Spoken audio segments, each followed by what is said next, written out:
கிருஷ்ணகிரி முதுகேரி தொட்டி மலை கிராமத்தில் 300க்கும் மேற்பட்ட குடும்பத்தினர் வசிக்கின்றனர். சுதந்திரம் அடைந்தது முதல் இன்று வரை இந்த மலை கிராமத்திற்கு எந்த அடிப்படை வசதியும் செய்து தரப்படவில்லை. இந்த பகுதியை சேர்ந்த மாணவர்கள் பல கிலோமீட்டர் நடந்து சென்று கல்வி கற்பதால் படிப்பை பாதியில் விடும் அவலம் உள்ளது. மருத்துவ வசதிகள் இல்லாததால் கர்ப்பிணி பெண்கள் மற்றும் முதியவர்கள் கடும் அவதிக்குள்ளாகி வருகின்றனர். கரடுமுரடான சாலையில் வனவிலங்கு நடமாட்டம் இருப்பதால் பொதுமக்கள் ஆபத்தான பயணம் மேற்கொள்கின்றனர். தமிழ்நாட்டில் இந்த படிகனால கிராம ஊராட்சியில் இருக்கக்கூடிய இந்த முதுகேரி வந்து இது நம்ம தமிழக அரசு லீஸ்ட்ல இருக்குதா இல்லையான்றது தெரியாம இருக்குது. இந்த கிராம மக்கள் போய் பிடிஓக்கு மனு கொடுத்திருக்காரு, கோட்டாட்சியருக்கு கொடுத்திருக்காரு, வட்டாட்சியருக்கு கொடுத்திருக்காரு, மாவட்ட ஆட்சியருக்கு கொடுத்திருக்காரு. இதே போல வந்து கவர்னர் வரையும் சிஎம் செல் வரையும் போயிருக்குது.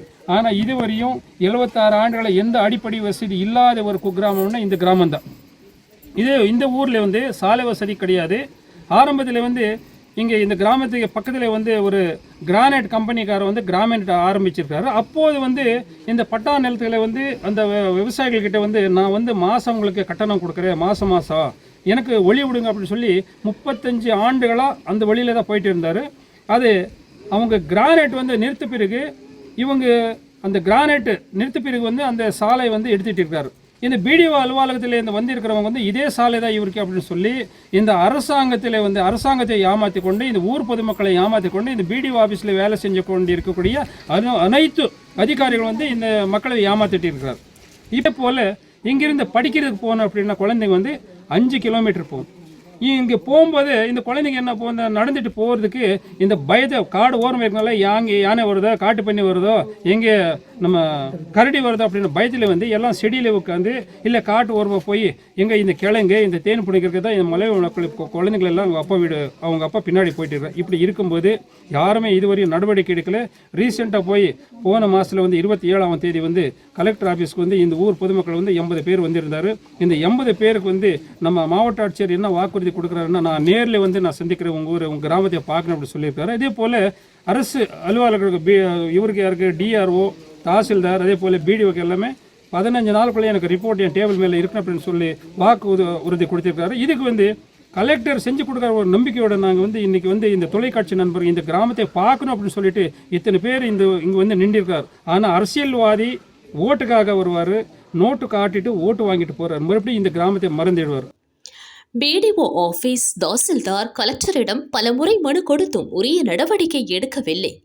தமிழக அரசு உடனடியாக அடிப்படை வசதிகளை செய்து கொடுக்க வேண்டும் என மலைவாழ் மக்கள் கோரிக்கை விடுத்தனர். வந்து இந்த பஞ்சாயத்தில் வந்து 370 குடும்பம் இருக்கு சார். எஸ்டி மக்களுக்கு வந்து எதுவுமே வசதியே இல்லை சார். வீடு வசதி இல்லை, பட்டா வசதி இல்லை, ஜாதி சான்று இல்லை, ரேஷன் கார்டு இல்லை, எதுவுமே வசதியே கிடையாது சார்.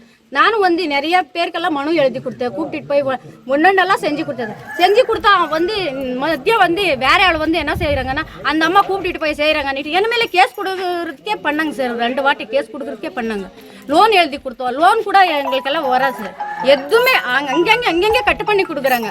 நான் செஞ்சிருக்கிறோம் காட்டுறது, பணம் எடுத்து சாப்பிட்றது, இதே வேலை சார். எங்களுக்கெல்லாம் வீடு வசதி இல்லை, படிக்கிறதுக்கு போகிறதுக்கு வசதி இல்லை, எதுவுமே எந்த வசதியும் இல்லை சார். எங்களுக்கெல்லாம் எஸ்டி மக்களுக்கு எந்த வசதியும் இல்லை சார்.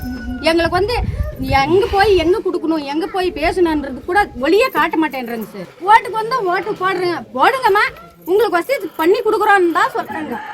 திருப்பி வந்து நாங்கள் போய் கேட்கறதுக்கு போனால் பணம் கொடுத்துருக்குறோம், உங்களுக்கு என்ன நான் வந்து செய்யணும், நீங்கள் வந்து ஓட்டு போட்டு இருக்கிறதுக்கு என்ன இது இருக்குது பண்ணிட்டு தான் கேட்குறாங்க சார். நாங்கள் வந்து தாலுகா ஆஃபீஸில் கொடுத்துருக்குறோம், பிடி ஆஃபீஸில் கொடுத்துருக்குறோம், ஒசூரில் சப் கலெக்டர் ஆஃபீஸில் கொடுத்துருக்குறோம், கிருஷ்ணகிரிக்கு இப்போ தான் புதுசாக எடுத்துகிட்டு போய் கொடுத்துருக்குறோம் சார். அவங்களாம் என்ன சொல்கிறாங்க? வருதம்மா செஞ்சு கொடுக்குறோன்றாங்க. ஒருத்தர் வந்து எதுவுமே வந்து என்னம்மா உங்களுக்கு பிரச்சனை என்ன ஊருக்குள்ளே வந்து எதுவுமே கேட்க மாட்டாங்க சார்.